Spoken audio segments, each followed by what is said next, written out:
Listen, if this episode taught me nothing, it taught me that delusion is definitely a disease, and I hope that we find a cure soon. Let's talk about it, y'all.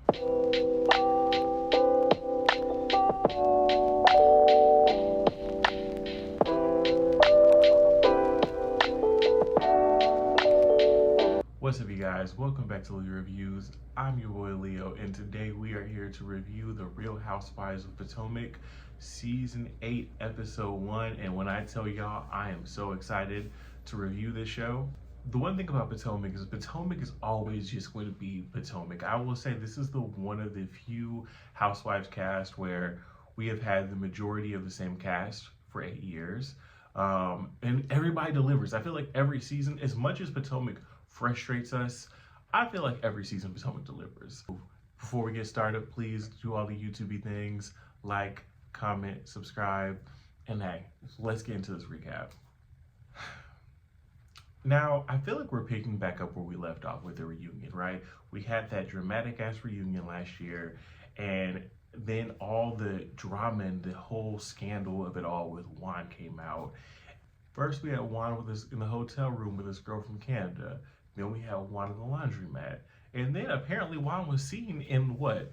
The nail salon. Did y'all know Juan was in the nail salon? I had no idea. I'm not gonna hold y'all. After the whole Coach Bree thing in the laundromat, I tuned it out. I stopped caring. I did. Because I didn't have the patience for whatever Robin and Juan are dealing with. And after the season was over, I just needed a break. But we start off with Robin and Juan, right? Now Robin is at home, she's looking at her wedding pictures, just reminiscing, and then Juan comes in and they just sit down to have this very uncomfortable, very long, and very much so gaslighty conversation about all of Juan's scandals. There's something about this conversation that's very gaslighty. There's something about it that's very off, and I feel like Juan is, I don't know, I feel like Juan is not trying to be, but I feel like Juan almost gives Ralph Pittman. But the difference is that while Drew did not make excuses for Ralph's bullshit, Robin does. And it's very much so uncomfortable to watch. And then it's just like, Robin, girl, what are you doing? We're talking about these situations that Juan's in, right? The first situation is Juan is with the girl from Canada. His excuse was that, oh, well, she was coming to see a Baltimore Ravens player and she got to the hotel, she lost her wallet and she was upset about it. And then she contacted me, and me being the nice guy that I am, that's why I put my card down and I paid for the hotel.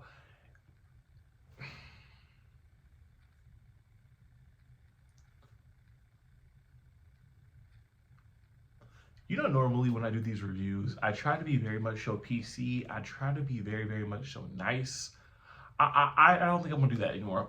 I've decided very much so in this moment that I think I'm about to actually just be 100% authentic with you guys. That's utter bullshit. And let's talk about why. It doesn't make sense. Because for one, if this girl is coming down to see a Baltimore Ravens player, why wasn't her first thought to contact that Baltimore Ravens player, right? Why is she contacting you?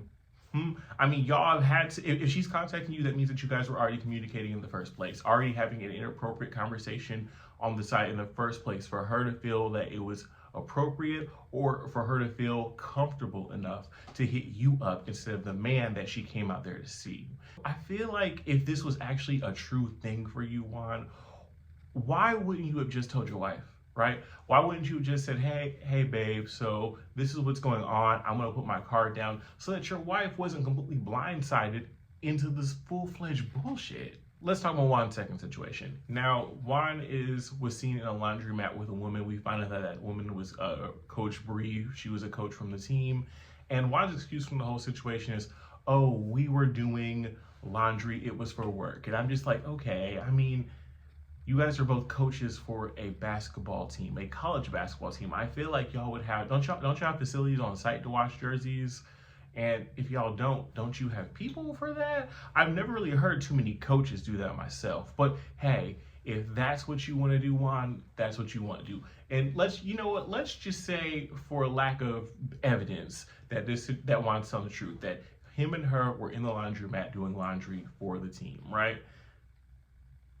Then why were you in the nail shop with her, right? Why were you there? And we're going to talk about that later, but like, The fact that you knew that you had just gotten out of 2 scandals where people are now accusing you of cheating on your wife, you purposely put yourself in a situation where you were going to be in another cheating scandal.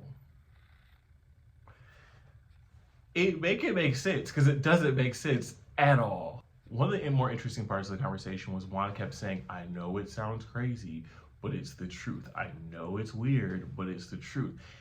And I don't know. I just feel like the truth sometimes is crazy as hell. I'm not gonna hold you. As a person that crazy shit happens to me all the time, the truth sometimes is crazy as hell.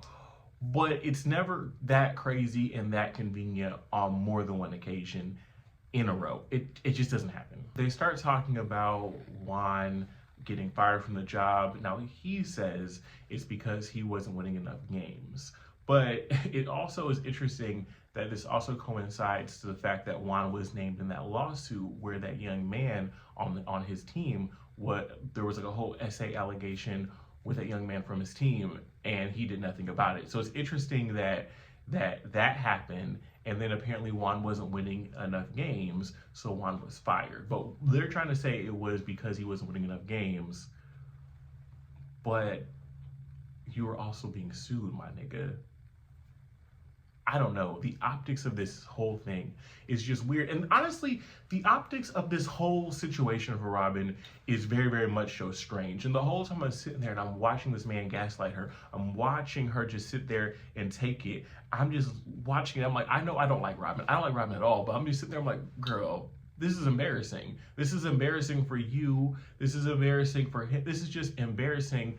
And what makes it worse is that you are more of a public figure in this situation, right? Juan, I feel like, is moving the way that he moves because he knows that the blowback of it all is going to affect you more than it will affect him. He's not going to experience as much of the backlash because you're the public figure in this situation. Yes, people know who Juan is, but understandably, you are the one that's on this nationally syndicated TV show. You're a main character on this TV show, one that a lot of the public does not really like on top of that. So people are going to be looking for reasons to come at you. People are going to be looking for reasons to be a hater. So the fact that this man is consistently giving people the ammunition that they need to come at you, Robyn, is wild. If he was on the level of Michael Jordan, if he was on the level of Allen Iverson, if he was on the level of just any big basketball player currently, he wouldn't be moving that way because he knows that backlash would be bad for him in his career.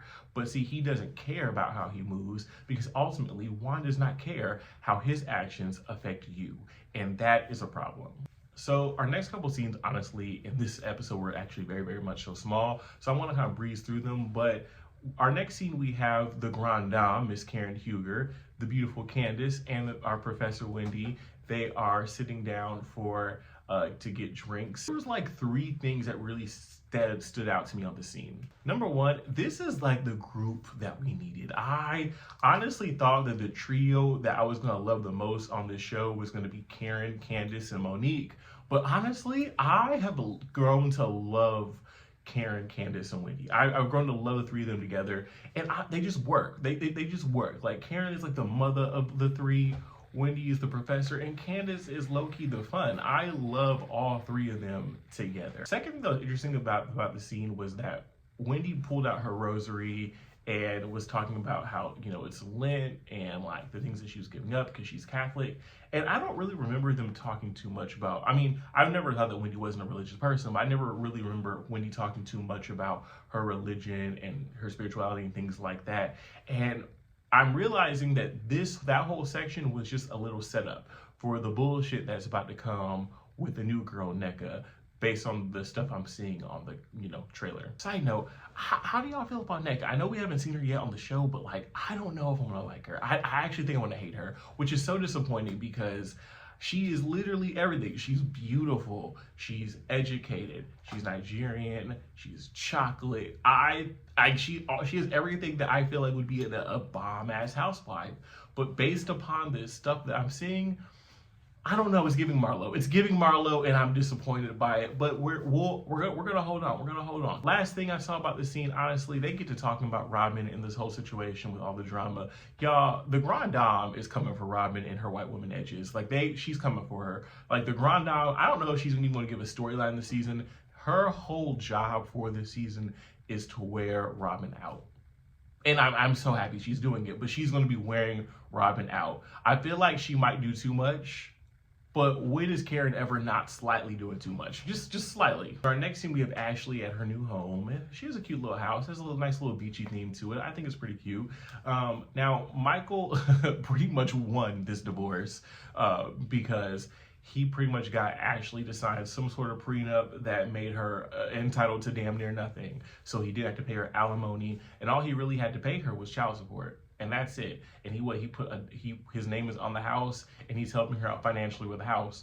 But other than that, Michael got off relatively scot-free, which is funny because that's very much so why Ashley has not, fully pulled the plug on the divorce. Like, they're divorcing, but they're not fully divorced because it's very obvious and it's very clear that Ashley does not want to be fully financially responsible. Like, she doesn't. She has now dipped her foot fully in the gold digger bag and says, I'm going to stay somewhat tied to this man until I can, until the wheels fall off, until he finds somebody else, or until I find somebody else, because I do not want to have to pay for this house by myself.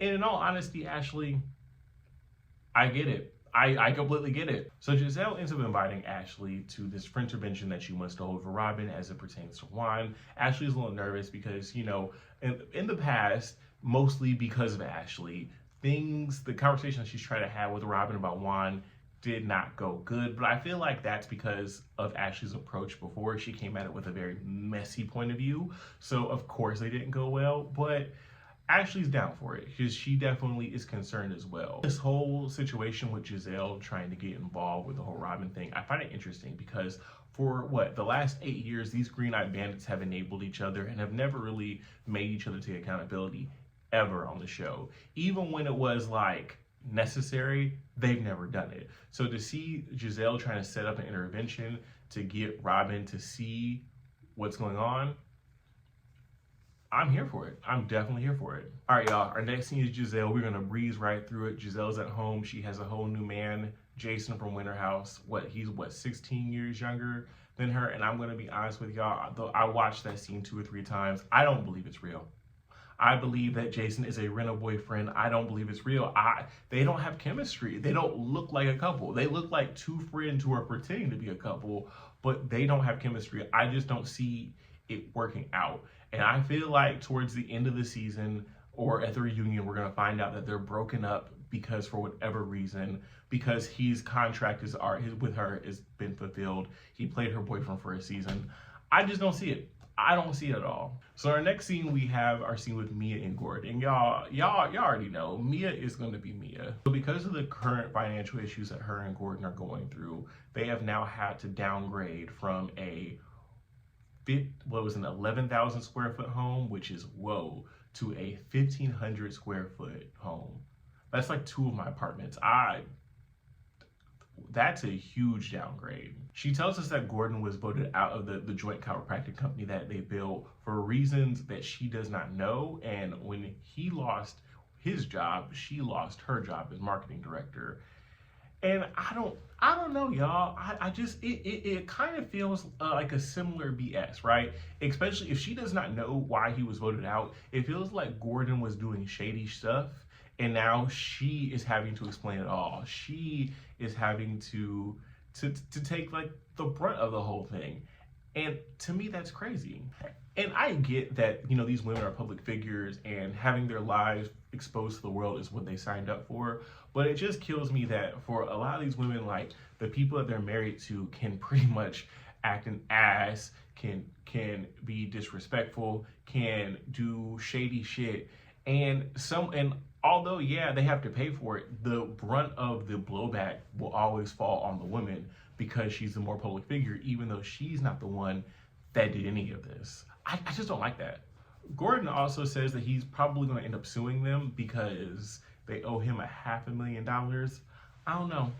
I just don't know. I hope that you're in. I hope that is like a worth it endeavor. I hope it's worth it. I hope that you get the money that you're looking for, because I just don't know. It just feels like Gordon was doing a lot of shady ass shit, and he got caught, and they did him a huge favor by not by not taking him to the police, by just firing him. I don't know. Something tells me that Gordon should just take the loss and move on and maybe start a new company. Mia tells us that she's no longer drinking, but then Gordon quickly reminds her that actually, hun, you are drinking. You was having wine. So she then corrects it. I'm actually not drinking liquor. It feels like this season's going to be a Mia rebrand. I feel like Mia is going to be rebranding somewhat this season to try to make her look better, because after the assault that happened last year with Wendy and a lot of the shitty behavior that she had towards Karen, I just feel like she's trying to make herself look way better to the audience, way better to the camera. So Candace and Chris sit down for a cute little lunch in the park. They start discussing the fact that it's nice that they get a chance to, spend some time together. Candace says that last year was the most difficult time they had with their marriage because of everything that was going on with the whole craziness with the accusations that Giselle made, on top of the fact that Candace was doing a lot of touring, and they're finally kind of past all that, and I feel like they're in a better place in their marriage. We start talking about Candace's tour, and she said that last year she put almost like 6 figures into the tour, and she said most likely this year she'll probably be putting in another 6 figures, and if not more, because she's trying to go bigger so that she can eventually turn a profit. Honestly, I think I would go see Candace in concert. I'm not sure how much her tickets would be, but I would go see. I like her music, honestly. I like the few songs that she had for singles, and the few songs I heard from the album I did actually enjoy. So I like Candace. I think I would actually support her, and I would go see her in concert. They start talking about the whole Robin situation as well, and how the fact that she was upset that Robin had all these skeletons and chose to kind of teeter-totter on the side of Giselle, especially at the reunion, to try to deflect from the things that were going on. And it's interesting. While I will say that Robin definitely did support Candace and Chris last season, Robin definitely did teeter-totter on Giselle's side. She never really corrected Giselle to a point to get to Giselle to stop. She never really corrected Ashley. She just was like, I'm not in it, but kind of still hung around everybody who was in it. And then at the reunion was kind of just tiptoeing on the line of on Giselle's side. And that's not what a real friend does. Although Robin was somewhat of a shitty friend to Candace and Chris, I do think that Candace and Chris recognized that Robin was ultimately not the problem. Robin, in that situation last year, it was Giselle that was doing it. It was Ashley that was doing it. It was Ashley's weird looking friend Deborah that was doing it. It was them, right? So it wasn't necessarily Robin, which is why Chris and Candace ultimately decide that Candace probably does need to have a conversation with Robin just to clear the air so they can get past all their drama and bullshit. All right, y'all, so it's a scene that we're all here to talk about, the big intervention that Giselle, Ashley, and Charisse in her wig have with Robin. And it's sad because that conversation got absolutely nowhere. I think that Ashley, Giselle, and Charisse, I think that's a good group of people to have a conversation with Robin, because they have all gone through experiences with men in their life, right? How many times has Michael embarrassed Ashley, right? How many times has Jamal embarrassed Giselle? And how many times did Eddie embarrass Charisse in her wig? So I think that they're a good group of people because they've actually been there. They've been in those situations. They've gone through these public divorces. They've gone through everything, and they can really help Robin. And one thing I appreciate is, even though they're messy people, they did not come to this conversation to sit down with Robin from a messy place. They came from more of a friend place, from trying to actually be there for her and to just make sure that she knew that she had friends and that she was loved, but also, girl, recognize you're in a bad situation. But it was just sad, and it was disheartening to see that Robin is just making excuse after excuse after excuse for Juan. And here's the thing, like I said before, even if all those situations with Juan were true, right? If he wasn't cheating, if he wasn't doing wrong, why put your wife, why put this person that you love in a situation where they're going to have to answer for you? It's bad enough if they were just regular people, but they're celebrities, right? They're people, they're well known. Why put your wife, who is well known, in that position where everybody's going to be attacking her because of the shit that you're doing? And him doing that is just showing a lack of care about her and only thinking about himself. And that's where I think the Giselle and them, I think that's where their problem is. I think that's where us as a viewing audience, I think that's where our problem is. But it's sad that the only person who seems to not have a problem, or at least act like they don't have a problem, is the person who's being the most adversely, negatively affected by his behavior. To the point to where Robin even says that she's lost joy about the whole marriage thing. She's lost joy about this whole situation because of all the drama, but she doesn't feel like it's Juan's fault. And I'm like, well, hun, whose fault is it? To be clear, I don't like Robin, but it's not Robin's fault you're in this situation. It's not Giselle's fault that you're in this situation. It's not us, the viewing audience's fault that you're in this situation. It's the only person whose fault is Juan. You would not be in this situation at no point in your life if it wasn't for Juan. You wouldn't be in a situation where you had to remarry Juan in the first place if he didn't cheat the first time. So you've been in nothing but precarious situations for years with a man that has shown you for years that he truly does not care about you in a way that you deserve to be cared about. And you want to say that it's not his fault? There's no person whose fault it could be. It's only Juan's fault. You know, I was wrong before. Robin is somewhat your fault too, because you're accepting it and you're allowing it and you're allowing him to mistreat you this way. So you have to bear some blame for what you're going through. But unfortunately, a lot of times in these situations, you can talk to a person till they're dead in the face, but eventually you're beating a dead horse. That horse is dead. Please stop hitting it. Like, there's no reason to keep on having a conversation with somebody who's willfully going to stay in a situation that they know is not conducive for them, their family, and that ultimately is negative and will have a bad effect on them. Ultimately, if they're just willing to stay, you have to be willing just to let them stay. You have to be willing just to let them stay and let them figure it out for themselves. Honestly, with the way this conversation's going, I can already see it now. Give it, 3 to 5 years, and it's gonna 3 to 5 years. It's gonna be season 12. Robin's gonna be having a conversation with somebody else talking about, I made all the excuses for Juan. Yes, you did. Yes, you did, and it's gonna get you nowhere. It's gonna get you nowhere but miserable, and no one deserves to be in a situation where they're miserable. Anyways, guys, that was my review. That's really all I had to say about it. Robin, do better. Robin, do way better, because I don't know if I can watch you be gaslit all season long. I had to deal enough with it with Drew. I don't know who I want to watch you be gaslit for like an entire 20 episodes.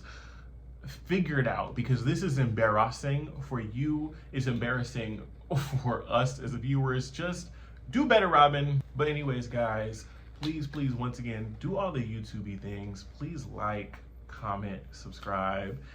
You've heard my thoughts. I would love to hear your thoughts below. And hey, until then, see you in the next one.